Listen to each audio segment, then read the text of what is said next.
একদিন সব কিছু ঠিক হয়ে যাবে, তবুও আপনার মনে থাকবে আপনার দুর্দিনে আপনার সবচাইতে প্রিয় মানুষগুলো আপনাকে ছেড়ে চলে গিয়েছিল।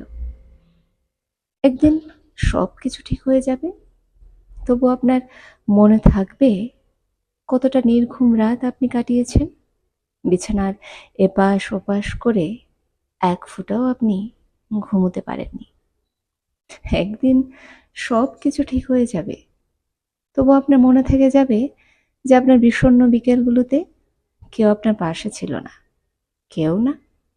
একদিন সব কিছু ঠিক হয়ে যাবে, হয়তো বা হবে না, কিন্তু আপনার সারা জীবন মনে থাকবে কিছু মানুষের ব্যবহার, কিছু মানুষের কিছু কথা, কিছু মানুষের সাথে কিছু মুহূর্ত, যা আপনি খুব করে চাইলেও ভুলে যেতে পারবেন না, কখনই না।